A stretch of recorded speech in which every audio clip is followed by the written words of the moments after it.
कभी न कभी ये सवाल आया होगा कि मनुष्य का भाग्य कब लिखा जाता है। क्या हमारा भाग्य पहले से लिखा होता है? क्या हमारे भाग्य में जो भी कुछ घटता है वो पहले से तय है?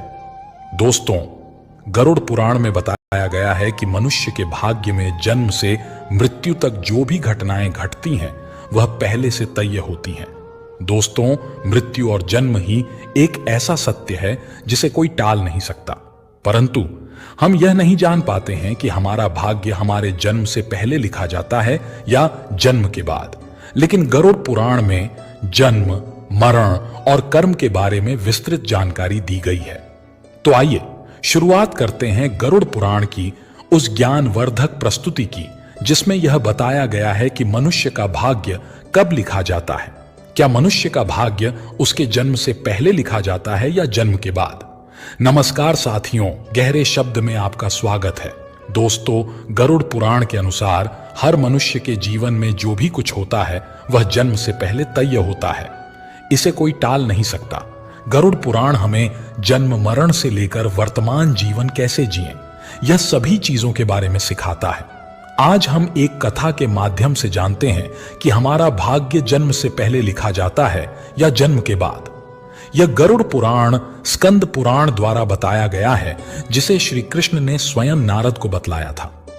आज हम उसी कथा को जानेंगे। दोस्तों, एक समय की बात है। द्वारका नगरी में भगवान श्री कृष्ण अपने दिव्य आसन पर विराजमान थे। तभी देवर्षि नारद नारायण का जाप करते हुए उनके पास पहुंचे। उन्होंने श्री कृष्ण को प्रणाम किया और बोले, हे प्रभु, आप त्रिकालदर्शी हैं। मैंने सुना है कि जो जीव मनुष्य जन्म लेता है क्या उसका भाग्य पहले से लिखा होता है? हे प्रभु, मैं जानना चाहता हूं कि मनुष्य के साथ जो कुछ घटनाएं घटित होती हैं वह उसके जन्म से पहले तय होती हैं या वह अपने पिछले जन्म के कर्मों का फल भोगता है। क्या यह सत्य है या हम अपनी मेहनत और कर्मों से इसे बदल सकते हैं? भगवान श्री कृष्ण नारद की बात सुनकर मुस्कुराए और बोले, हे नारद, आपका यह प्रश्न बहुत ही गुणकारी और महत्वपूर्ण है।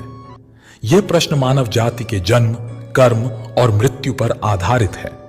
फिर श्री कृष्ण बोले, हे नारद, मैं तुम्हें एक कथा सुनाता हूं जो न केवल तुम्हारे इस प्रश्न का उत्तर देगी बल्कि हर मनुष्य के लिए एक चेतावनी और प्रेरणा भी होगी।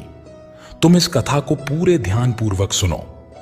देवर्षि नारद ने कहा, हे प्रभु, मैं इस कथा को पूरे ध्यानपूर्वक और अंत तक सुनूंगा। कृपया आप यह कथा सुनाएं। फिर श्री कृष्ण ने नारद को कथा सुनानी शुरू की। उन्होंने कहा,